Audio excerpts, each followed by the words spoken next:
Good morning बच्चों। आज 6 मई 2020 है। तो क्लास 10th में हम हमारा जो सेकंड चैप्टर है बहुपद, हम उसकी एक्सरसाइज 2.3 कर रहे हैं, जिसके लिए क्वेश्चन नंबर 4 है। यदि x³ minus 3x² plus x plus 2 को gx से, ध्यान रखें यहाँ पर gx भी एक बहुपद है, gx से भाग देने पर भागफल और शेषफल क्रमशः x माइनस 2 और माइनस 2x प्लस 4 हैं, तो gx का मान ज्ञात करना है। ध्यान रखें x माइनस 2 यहाँ पर भागफल है और माइनस 2x प्लस 4 यहाँ पर शेषफल है। तो सबसे पहले हम इन सब चीज़ों को यूक्लिड विभाजन एल्गोरिथम जो हमने कर रखा है फर्स्ट चैप्टर में, उसकी तरह उसके रूप में हम इसको लिखने की कोशिश करेंगे। क्या है यूक्लिड विभाजन एल्गोरिथम? वो कहता है कि भाज्य बराबर होता है भाजक गुणा भागफल प्लस यहां पर होता है शेषफल। तो ये हमारे पास यूक्लिड विभाजन एल्गोरिथम है। भाज्य की जगह पर हम क्या लिखेंगे? हम लिखने वाले हैं x³ minus 3x² plus x plus 2। भाजक कौन है यहां पर? वो निकालना है, हमें कहा है इसमें साफ साफ कि हम gx से भाग कर रहे हैं, तो gx निकालना है यहां पर। तो भाजक की जगह ये भाजक की जगह हम रखेंगे gx। भागफल हमें दे रखा है जो कि है x माइनस 2, ये है x माइनस 2, और शेषफल हमारे पास है माइनस 2x प्लस 4। तो इस तरीके से हमने यूक्लिड विभाजन एल्गोरिथम का उपयोग करके सभी बहुपद को उनके स्थान पर रख लिया है।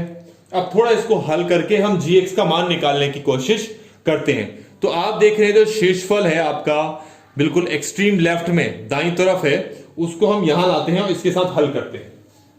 तो हमारे पास ये हो जाएगा x³ minus 3x² plus x plus 2।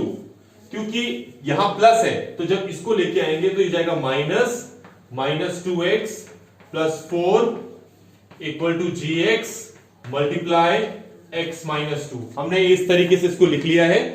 अब यहां पर आप देखें कि ये माइनस बाहर है, तो अगर ब्रैकेट ओपन होगा तो ये प्लस हो जाएगा या माइनस हो जाएगा। तो लिखते हैं हम x³ minus 3x² plus x plus 2 plus 2x minus 4 equal to gx multiply x minus 2। अब इसको हल करते हैं। x³ तो ऐसे ही हम लिख लेंगे क्योंकि दूसरा कोई x³ का पद यहां पर है नहीं। ऐसे ही माइनस 3x² को भी ऐसे ही लिख लेंगे क्योंकि x² का कोई पद है नहीं। ये है x और ये है 2x, जोड़ोगे तो हो जाएगा हमारा 3x, क्योंकि x का मतलब होता है 1x और साथ में वो हमारे पास 2x है, तो 3x हो गया।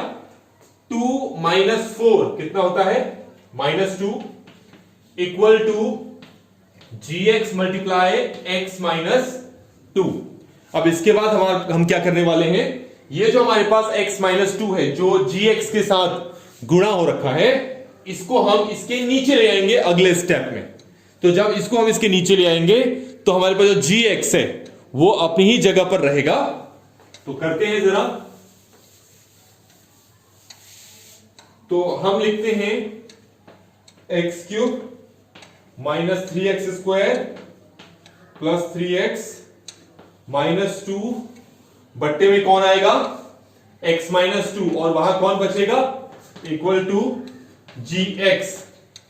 अब यहां पर आप देखें कि इसके अकॉर्डिंग अगर मैं x³ minus 3x² plus 3x minus 2 को x माइनस 2 से भाग करता हूं तो मेरे पास क्या आंसर आ जाएगा? वो आ जाएगा मेरे पास gx।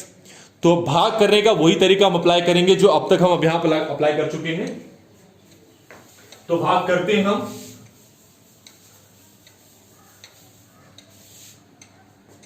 तो हम लिखते हैं x³ minus 3x² plus 3x minus 2, और ये है हमारे पास gx नहीं, भाग तो हम यहां x माइनस 2 से कर रहे हैं, तो हमारे पास ये है x माइनस 2। अब डिवाइड करने का वही तरीका अप्लाई करेंगे। x में कितना मल्टीप्लाई करें कि हमारा x³ आ जाए? तो x में अगर मैं x² मल्टीप्लाई करूं तो ही मेरे पास x³ आएगा।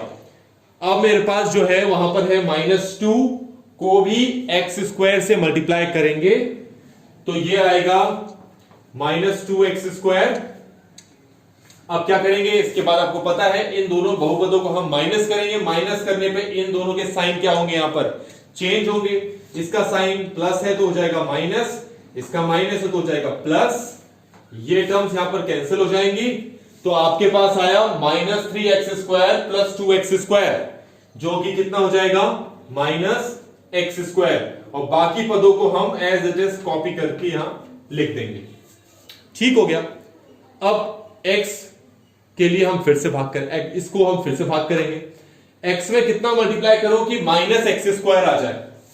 x में कितना मल्टीप्लाई करो कि -x² आ जाए।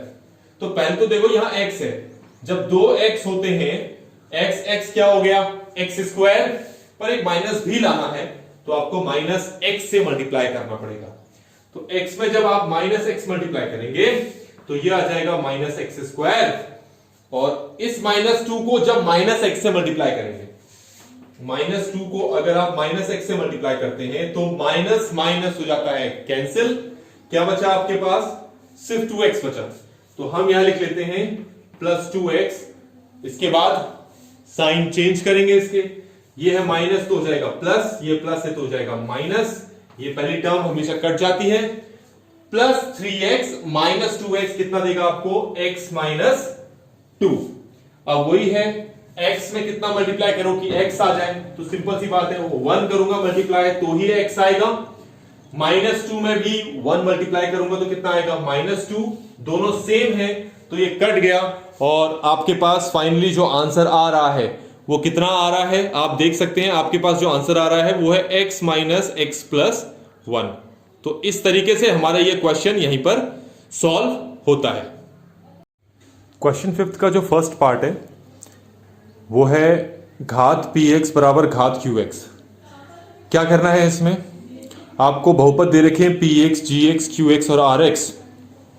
तो पहले इन बहुपद को विभाजन एल्गोरिथम के हिसाब से लिखना है और फिर आपको यह दर्शाना है कि px की घात qx की घात के बराबर है। तो पहले हम क्या करते हैं कि हम यूक्लिड विभाजन एल्गोरिथम या सिंपल विभाजन एल्गोरिथम बोलो उसके तौर पे लिखते हैं। तो हम लिखेंगे px बराबर gx भाजक है, qx भागफल है और rx क्या है, शेषफल है। तो आपको ये दिखाना है px की घात qx की घात के बराबर होना चाहिए। px मैं अपनी तरफ से ले लेता हूं x² + 2। घात कितनी है इसमें, 2।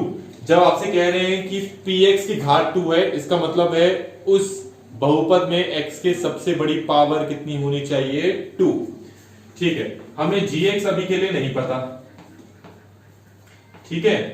और qx की घात आपसे कहा है कि qx की घात px की घात के बराबर होना चाहिए। इसका मतलब है कि इसको अगर मैं लेता हूं x + 1 तो आप ये देख सकते हैं कि इसको मैंने ले तो लिया है x² + 1। इसकी घात 2 है तो इसकी घात भी मैंने कितनी ली, 2। यही पहले पार्ट में कहा गया था। अब rx कितना है वो अभी हमें पता नहीं है।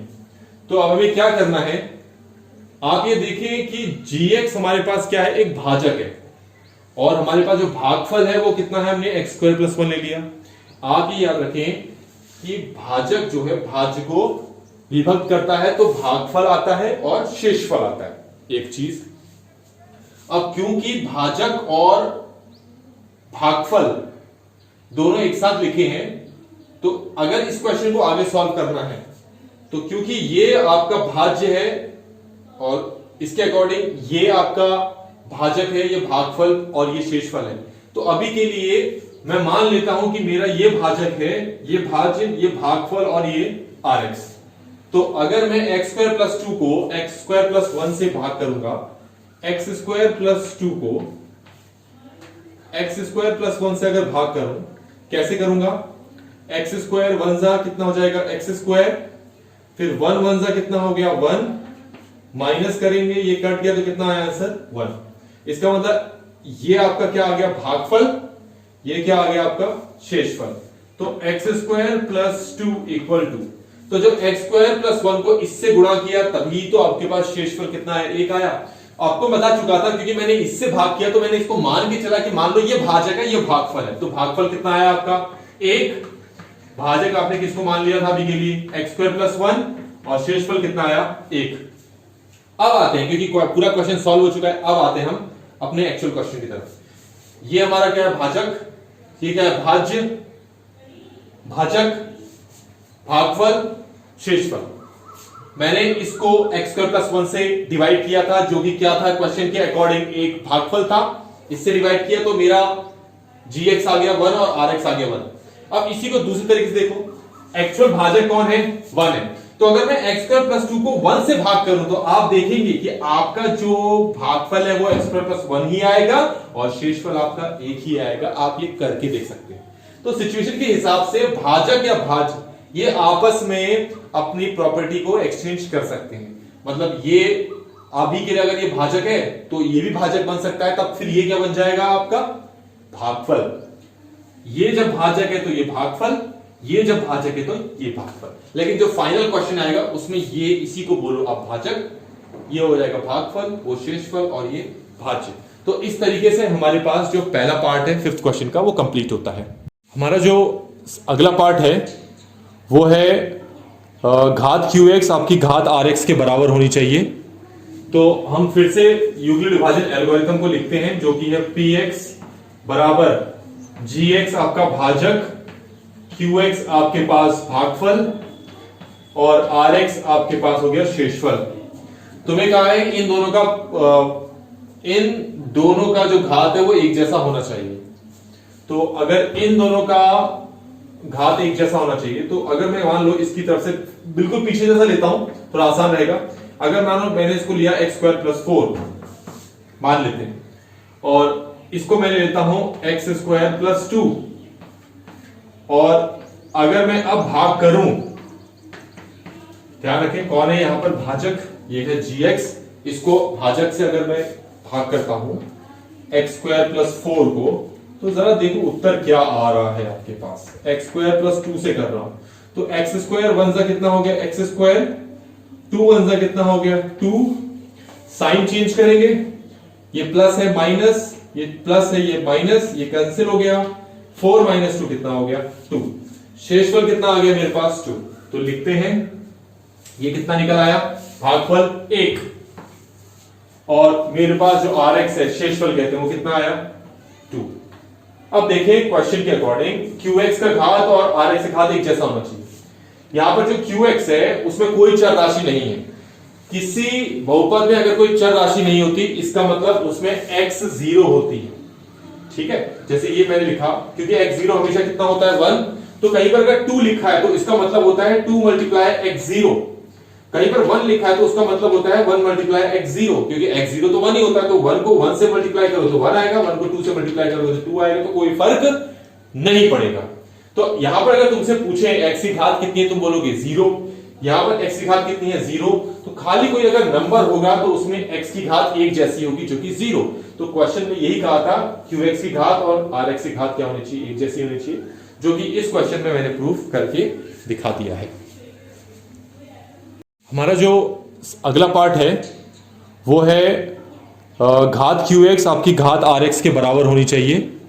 तो हम फिर से यूक्लिड विभाजन एल्गोरिथम को लिखते हैं जो कि है px बराबर gx आपका भाजक, qx आपके पास भागफल और rx आपके पास हो गया शेषफल।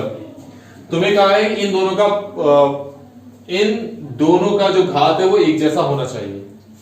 तो अगर इन दोनों का घात एक जैसा होना चाहिए तो अगर मैं मान लो इसकी तरफ से बिल्कुल पीछे जैसा लेता हूं थोड़ा आसान रहेगा।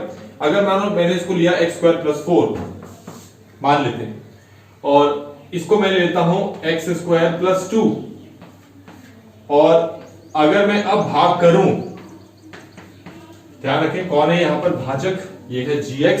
इसको भाजक से अगर मैं भाग करता हूं x² + 4 को तो जरा देखो उत्तर क्या आ रहा है आपके पास। x² + 2 से कर रहा हूं तो x² 1 सा कितना हो गया x², 2 1 सा कितना हो गया 2। साइन चेंज करेंगे, ये प्लस है माइनस, ये प्लस है ये माइनस, ये कैंसिल हो गया। 4 - 2 कितना हो गया 2। शेषफल कितना आ गया मेरे पास 2। तो लिखते हैं ये कितना निकल आया, भागफल 1, और मेरे पास जो आर एक्स है, शेषफल कहते हैं, वो कितना आया 2। अब देखें क्वेश्चन के अकॉर्डिंग क्यू एक्स का घात और आर एक्स का घात एक जैसा होना चाहिए। यहां पर जो क्यू एक्स है उसमें कोई चर राशि नहीं है। किसी बहुपद में अगर कोई चर राशि नहीं होती, इसका मतलब उसमें x 0 होती है। ठीक है, जैसे ये मैंने लिखा, क्योंकि x 0 हमेशा कितना होता है 1, तो कहीं पर अगर 2 लिखा है तो इसका मतलब होता है 2 मल्टीप्लाई x 0। कहीं पर 1 लिखा है तो उसका मतलब होता है 1 मल्टीप्लाई x 0, क्योंकि x 0 तो 1 ही होता है, तो 1 को 1 से मल्टीप्लाई करो तो 1 आएगा, 1 को 2 से मल्टीप्लाई करोगे तो 2 आएगा, तो कोई फर्क नहीं पड़ेगा। तो यहां पर अगर तुमसे पूछे x की घात कितनी है, तुम बोलोगे 0। यहां पर x की घात कितनी है 0, तो खाली कोई अगर नंबर होगा तो उसमें x की घात एक जैसी होगी, जो कि 0। तो क्वेश्चन में यही कहा था qx की घात और rx की घात क्या होनी चाहिए, एक जैसी होनी चाहिए, जो कि इस क्वेश्चन में मैंने प्रूफ करके दिखा दिया है।